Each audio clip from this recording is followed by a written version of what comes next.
Hi friends, എല്ലാവർക്കും നമസ്കാരം. ഇന്ന് നമുക്ക് ബ്രെഡ് വെച്ചിട്ട് ചെയ്യാൻ പറ്റുന്ന ഒരു അടിപൊളി സ്നാക്കിൻ്റെ റെസിപ്പി നോക്കാം. ബ്രെഡും പിന്നെ അതുപോലെ തന്നെ നമ്മുടെ വീട്ടിലൊക്കെ എപ്പോഴും ഉണ്ടാകുന്ന ചേരുവകൾ മാത്രം മതി ഇത് ഉണ്ടാക്കിയെടുക്കാൻ. വളരെ ഈസി ആയിട്ട് ചെയ്യാൻ പറ്റുന്ന ഒരു സ്നാക്ക് റെസിപ്പിയാണിത്. അപ്പോൾ ഇതെങ്ങനെയാണ് ചെയ്യാൻ നോക്കാം. അപ്പോൾ ഇതിന് വേണ്ടിയിട്ട് നമ്മളിവിടെ ഒരു 8 സ്ലൈസ് ബ്രെഡാണ് എടുത്തിരിക്കുന്നത്.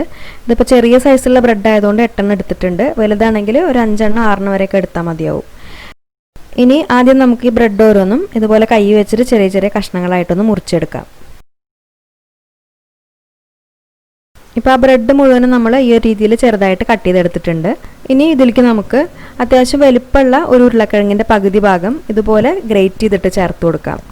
ഈ ഉരുളക്കിഴങ്ങ് നമ്മൾ ഗ്രേറ്റ് ചെയ്തെടുക്കുമ്പോൾ അതിൽ കുറച്ച് വെള്ളം ഉണ്ടാവും. അപ്പോൾ ആ വെള്ളം ഒന്ന് പിഴിഞ്ഞ് മാറ്റിയിട്ടാണ് കേട്ടോ എടുത്തിട്ടുള്ളത്.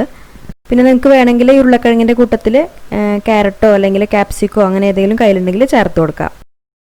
പിന്നെ നമുക്കിനി ഒരു പകുതി സവാള ഇതുപോലെ നീളത്തിൽ അരിഞ്ഞ് ചേർത്ത് കൊടുക്കാം. അതിനുശേഷം ഒരു 2 പച്ചമുളക് ഇതുപോലെ ചെറുതായി അരിഞ്ഞിട്ട് ചേർത്ത് കൊടുക്കാം.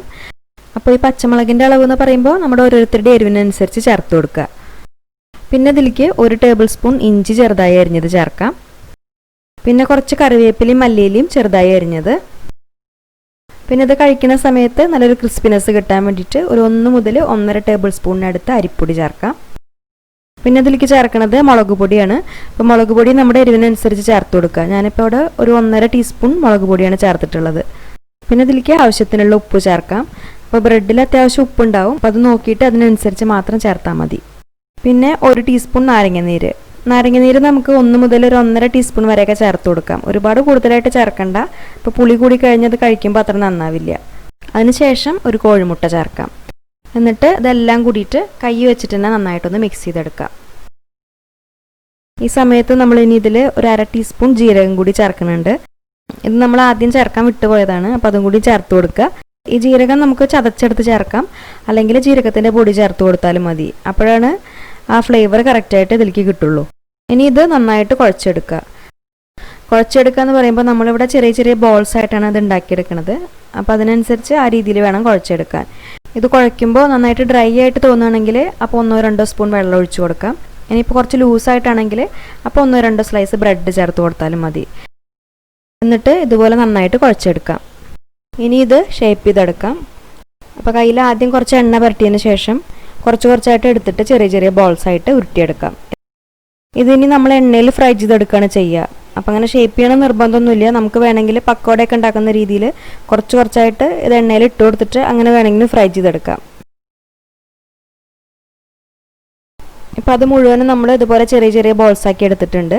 ഇനി ഇത് നന്നായിട്ട് ചൂടാക്കി എടുത്തിട്ടുള്ള എണ്ണയിൽ മീഡിയം ഫ്ലെയിമിൽ ഓരോന്നായിട്ട് ഇട്ട് കൊടുത്തിട്ട് ഫ്രൈ ചെയ്തെടുക്കാം. ഇത് എണ്ണയിൽ ഇട്ട് കൊടുത്ത വഴിക്കന്നെ നമ്മൾ ഇളക്കി കൊടുക്കരുത്. അപ്പോൾ അത് പൊടിഞ്ഞു പോവും. ഒന്ന് സെറ്റായി വന്നതിന് ശേഷം തിരിച്ചു മറിച്ചിട്ട് കൊടുത്തിട്ട് ഫ്രൈ ചെയ്തെടുക്കാം. ഇതിൻ്റെ ഉൾഭാഗമൊക്കെ നന്നായിട്ടൊന്ന് കുക്കായി വരണമല്ലോ. അപ്പോൾ ഒരു 5 മിനിറ്റൊക്കെ നമ്മൾ ഇതുപോലെ 2 സൈഡും ഒന്ന് ഫ്രൈ ചെയ്തെടുക്കാം. എന്നിട്ട് എല്ലാ സൈഡും നല്ലൊരു കളറൊക്കെ ആയി വരുമ്പോൾ ഫ്ലെയിം ഒന്ന് കൂട്ടി വെച്ചതിന് ശേഷം നമുക്കത് എണ്ണയിൽ നിന്ന് എടുക്കാം. ഇനി ആ ബാക്കി വരുന്നതും ഇതുപോലെ തന്നെ വറുത്തെടുക്കാം.